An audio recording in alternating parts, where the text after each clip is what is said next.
Greetings and salutations, everybody. This is AMC Movie News, and this is a special editorial talking about Man of Steel and would Superman kill? And I'm going to give you this little bit of a warning right up front.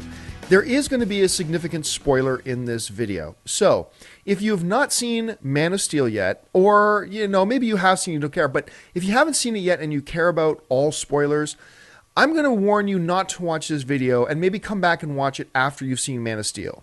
With that warning being given, you have been warned.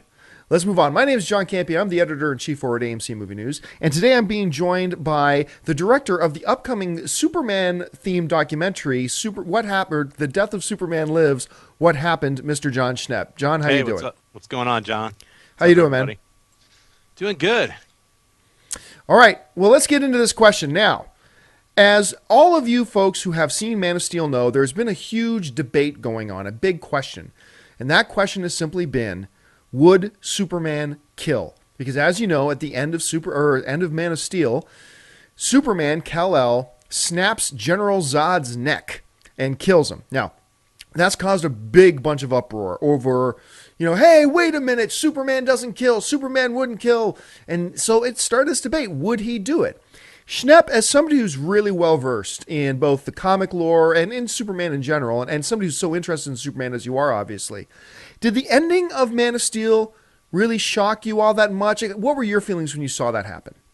Well, it's twofold. I mean, after seeing Man of Steel, I've been able to read like hundreds of people's opinions, not only just all the people who responded on the AMC Movie Talk comment board, but I've also read like different writers who've written and actually had some of their miniseries adapted by David Goyer and put into Man of Steel, and some of their feelings about it. They're very affected by it and feel like this is something that Superman would not do. This is not their Superman. But I mean, honestly, when I saw it, I felt like, look, this is a slightly darker version of Superman, and him killing Zod, he had to do it.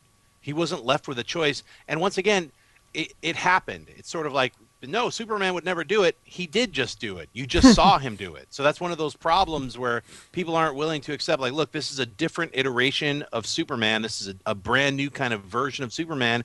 In this movie, he's only been Superman for 48 hours. He's been wearing this blue Kryptonian suit, and Earth just said, look, hand yourself over to these other Kryptonian guys. You're an alien from another planet, and these guys are here to take you.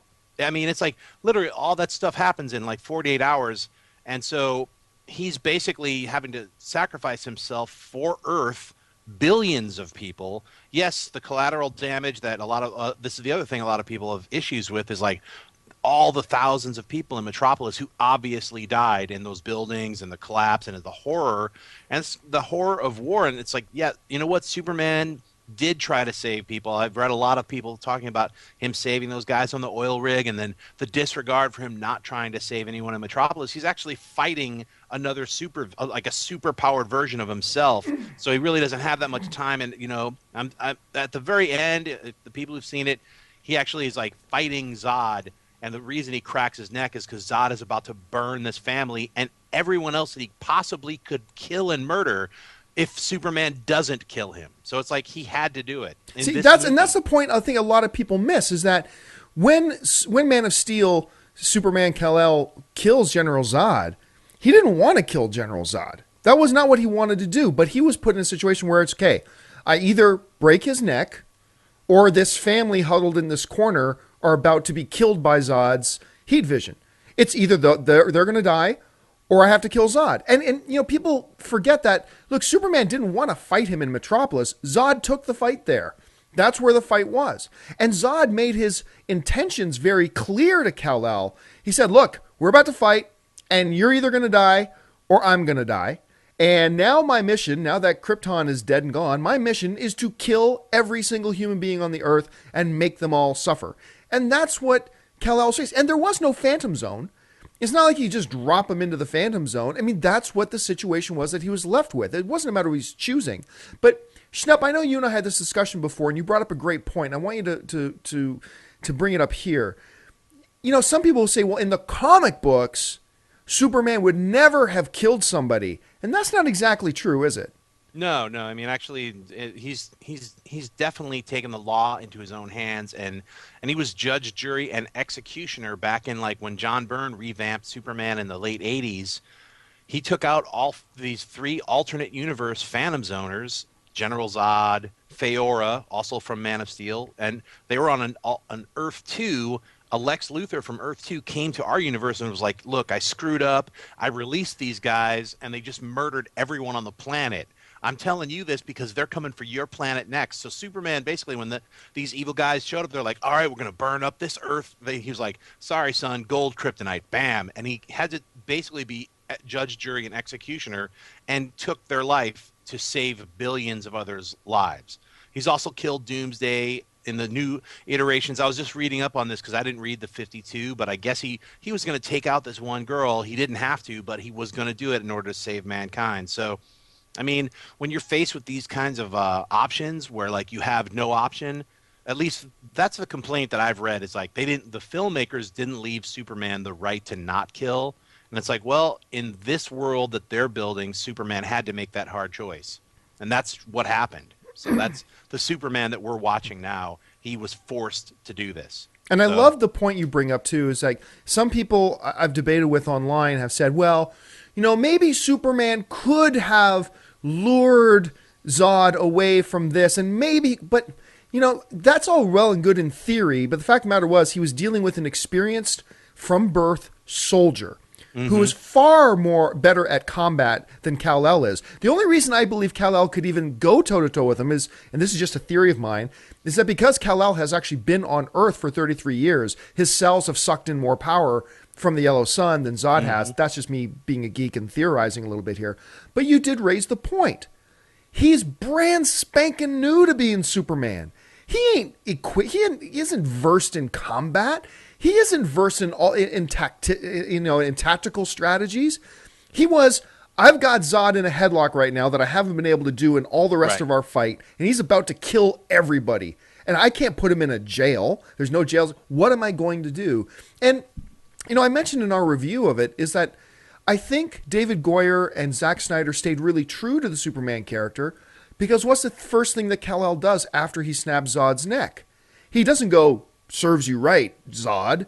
He screams out in agony. He's devastated that he had to kill somebody. He hated it. It was probably the first time in his life that he'd ever killed anything, and he was mortified by it. So I think you're right. I think the filmmakers put Superman into an impossible situation. Superman responded to that situation the only way he could have, and yet he still stayed true to his character by being incredibly regretful about what he had to do.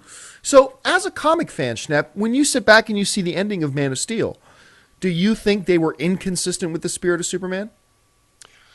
Overall, no, not in this new iteration. I think he still stands for truth, justice, and the American way. He's an American right now. I know they're saying that he's going to become a globalist or whatever they're going to call him in Man of Steel 2 or whatever. But that brings me to another point, actually. It's like someone asked me a couple days ago, like, hey, what did you think about Zod killing Jor-El? Like, if you're okay with Superman killing Zod, how do you feel about Zod killing Jor-El? And I had the same answer, is like, as Superman, he had to kill Zod, because of the way he was birthed as a soldier. Jor-El was on his side. He was like, join me, and you know that the council's wrong. And Jor-El fought both of them. He was with the council, and even though he was with Zod, he was against Zod's aggressive, warlike way of taking over the situation. So Zod was like, if you're not with me, you're against me, you're my enemy. Obviously it's easier to side with like, oh yeah, Zod, he's evil, so of course he had to kill Jor-El. That makes more sense than Superman being forced to take Zod's life. But they're both kind of the flip side of each other, I think. Yeah, so I think in summary here, I think we agreed Superman does not like killing at all. But he has killed when absolutely necessary in the comic books before, and both Schnepp and I feel that in this movie iteration, he was left with no choice but to kill Zod, and considering he wasn't really well equipped to battle Zod for too much longer. Obviously, he was trying, and entire cities were being destroyed.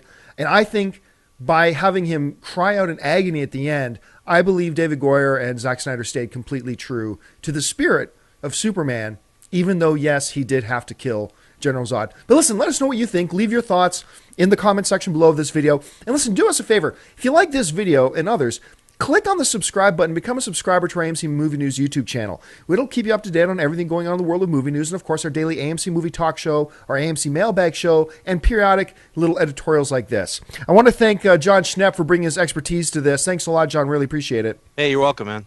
And thank you to you guys. Join us every day on our AMC Movie News YouTube channel for AMC Movie Talk. Until then, my name is Jon Campea for AMC Movie News. Bye-bye.